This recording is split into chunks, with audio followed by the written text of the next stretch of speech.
Yo, what is going on YouTube? I am Germ here. Today I wanted to do a little bit of a discussion type video, something that I'd kind of thought about and tweeted about a couple days ago. Obviously we're watching MSI. There's a lot of interesting storylines. There's a lot of different things going on, but obviously since I am, as everyone knows, the biggest TSM hater in the world, I have to make everything about TSM. And something I was thinking about was, damn, G2's doing pretty good. They have a lot of awesome players. They're really popping off. They're really doing amazing. Broken Blade having some really cool games. He stepped up with a really great game against T1 that we'll talk about in a little bit as well. And it, just kind of thinking back to the good old days. I was actually in attendance at the 2019 Spring Finals.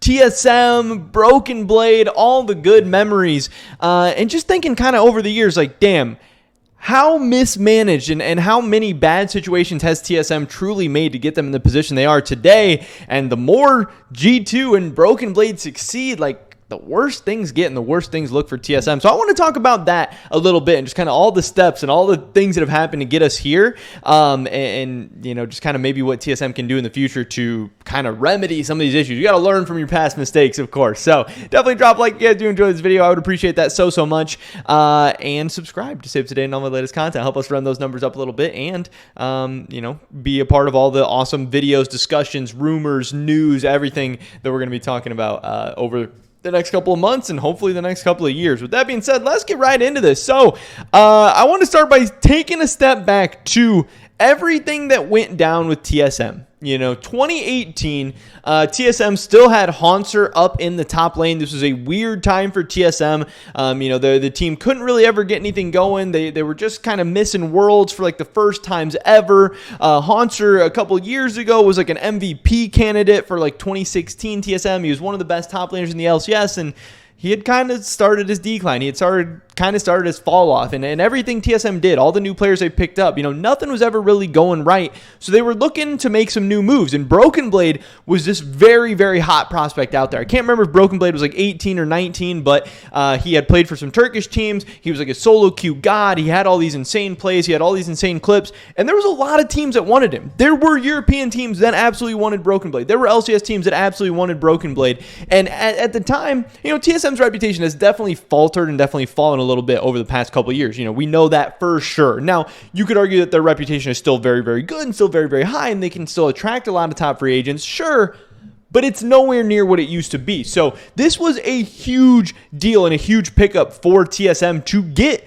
truly one of the best top lane prospects in the West onto their team. And again, I don't know if Broken Blade was 18, 19. He was something like that at this time for TSM. This was a huge, huge, huge pickup, and he was going to be replacing Haunter. And like I said, Haunter was very good during his time for TSM. He had some big shoes to fill. But then in his very first split with the team, like I said, they ended up making it all the way to the Spring Finals in 2019. Yes, they did lose the Spring Finals 3-2, I believe in a reverse sweep to Team Liquid. That was the play where, Sven gets caught out at the Baron. He throws Game 5 and TSM loses. So you could argue Broken Blade in his first play with TSM should have been an LCS champion, should have took down that championship. Obviously, they didn't, and you can say, oh, he shoulda, coulda, woulda, all you want. But still, Broken Blade immediately was kind of turning things around for TSM. And I'm not going to argue that Broken Blade was like perfect or didn't have issues with TSM. He definitely did. He had, some troubles dying in a lot of weird random spots. Oftentimes he had trouble CSing. Like one of the weird things about Broken Blade is he would just have like kind of low CS numbers. He didn't always keep up with the farming and all that kind of stuff. That his gold didn't always keep up through the mid to late game in a lot of ways. So he oftentimes fell behind if he wasn't like really popping off and getting a ton of kills and stuff. And of course there was always questions about, could he play weak side? Could, did he need a ton of resources? Did he need too many resources? Was he really a complete top laner? There were some issues, but like I said, at the same time, he was still really, really young. And again, some of that is on your coaching staff and your analysts and your development stuff too, to help players learn about and work on playing weak side, expanding their champion pool, because he could play so many different champions. He could play every carry top laner and every bruiser and every fighter in the books, and he even did good on tanks. Like even back in the day on TSM, BB had some nasty Ornn games. He had some nasty Sion games. It's not like he couldn't play tanks.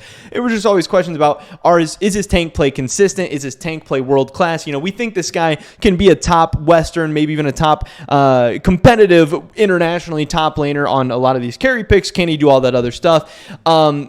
And he had two really, really good years for TSM. You know, there was a lot of ups and downs. Obviously, they did end up actually winning a title in 2020 summer. This is before they ended up going 0-6 at Worlds, so obviously that doesn't look too great in retrospect. But in 4 splits with TSM, he won 1 title, probably should have won 2, and you know, what had TSM done before he got there? You know, the year before he got there wasn't too amazing for TSM, obviously. And then the year since he's left also haven't been too amazing for TSM. Like, BB certainly was an awesome part of TSM. And there's certain things that TSM talks about now, you know, trying to find players to build towards the future, trying to find these young, you know, really, really talented players that they can mold and build a future with for relatively cheaper, which Broken Blade fits into. And they always talk about how they want to play faster. They want to play an aggressive LPL style. It never happens, but they always talk about it. And BB fits into that perfectly as well. Now, what happened with BB and TSM, if you guys don't remember of how he left, obviously, I don't know if it says it on here, but what had happened, this is the offseason that obviously Bjergsen retired, Treats leaves as a sub, which also looking back, this is just a disaster of an offseason for TSM. They have Treats, who leaves and then almost wins an MVP in the LEC the next split, and then they have Broken Blade that leaves, who now is on G2, and they just knocked off T1 and RNG in 2 different games at MSI. They're looking like they could potentially be one of the best teams in the world right now, and it's not like Broken Blade is their best player or anything like that, but he's at least good enough to be a part of a team that is world-class and world caliber. Meanwhile, hey, TSM just finished 9th place, or last, whatever you want to call it in the LCS. This was a rough offseason. Obviously, anytime Bjergsen retires, it's going to be a rough offseason. But the reason they were getting rid of Broken Blade is because they assumed that they were going to have to use an import in the mid lane. Obviously, there's not many good resident mid laners. So they needed to free up an import slot to get Power of Evil into sign Sword Art. Now, looking back, I'm not sure which one of these moves they would have done. I'm sure they still would have got Power of Evil because, again, mid lane is so weak. You really need an import in the mid lane if you don't have like Bjergsen or Jensen. But then getting Sword Art, one of the most disgusting LCS contracts of all time. The amount of money was insane. You know, he came and he was decent. He was pretty good, but he wasn't anywhere near worth that amount of money. They didn't win a title. They didn't go to Worlds. They didn't go to MSI. And it meant you ended up losing Broken Blade. And then, you know, obviously the weird stuff going on with Doublelift. Sword Art kind of made you lose Doublelift and Broken Blade, and you also lost Treats in the same offseason and didn't replace him with anything. Like, this is a disaster. This is probably one of the worst off seasons of all time in LCS history. And, you know, part of it is like, hey, players want to come and go sometimes, but Broken Blade actually wanted to stay.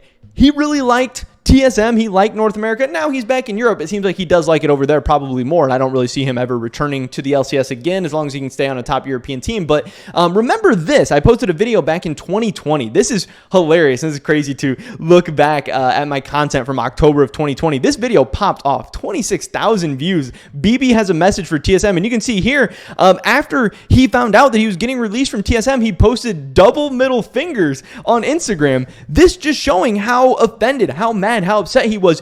He wanted to stay with TSM. At this time, I believe he was 20 years old. Still very, very young, still talented. Yes, there were questions. He was not always the best top laner in the LCS, but he always showed those signs of greatness. He always showed that talent. He always showed that potential.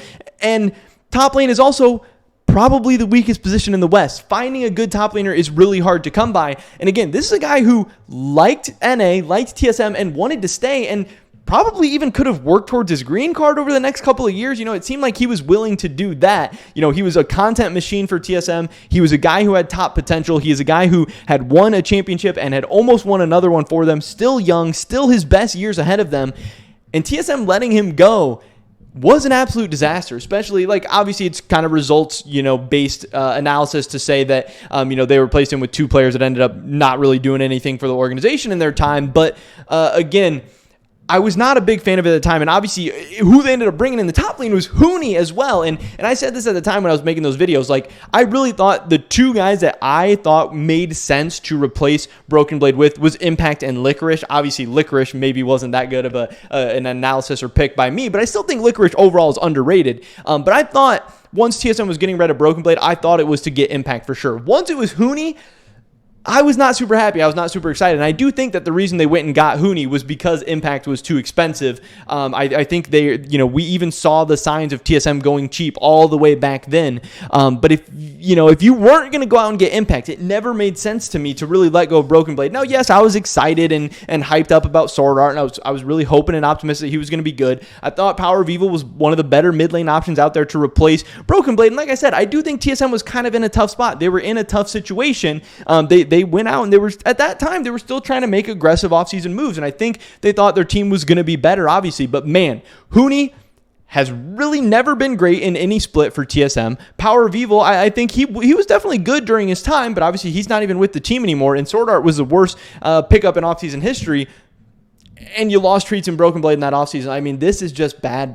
Broken Blade is still only 22 years old right now. Seems like he's still developing. He's still getting better. And if you look at some of these games, like I said, against T1 on Friday, he had an amazing game. He went 3-0-9 on Ornn. He popped off, on playing a weak side tank. Obviously, he didn't show up as good in the RNG game. He went like 2-5-8 on Vladimir, but it does show that he still has a champion Ocean. He can still play all these different things and be effective on a high level. And again, G2 is 4-2 right now. They are actually in second place over T1 in the MSI standings. And yeah, it just really shows how many kind of bad decisions and the overall mismanagement of resources in the roster and all these things that TSM has done to get them to the place they are. Now, I'm super happy for BB that he's been able to, make it onto another top team once again, that he's been able to find success, that he's won an LEC title, and he's truly one of the most talented players in the West right now, and I think he has a bright future ahead of him. He still has weaknesses, he still has issues, he still has things, but he's working towards them. He's getting better, and he's only 22. I know people want to say 22 is a boomer or whatever in League of Legends esports, but he can absolutely still get better over the next 1, 2, 3 years, especially as he continues to get more international experience.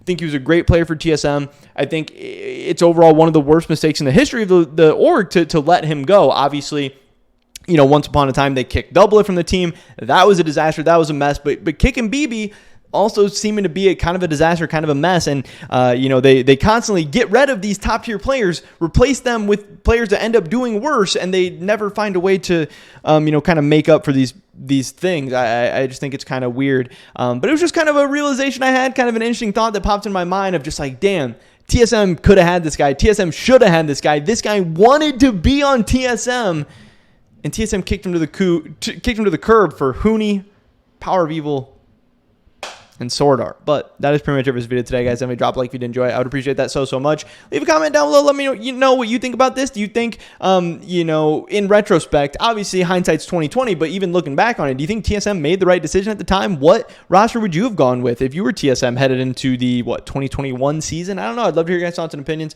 Subscribe, stay up to date on all my latest content. Hopefully catch you guys in the next one. But until then.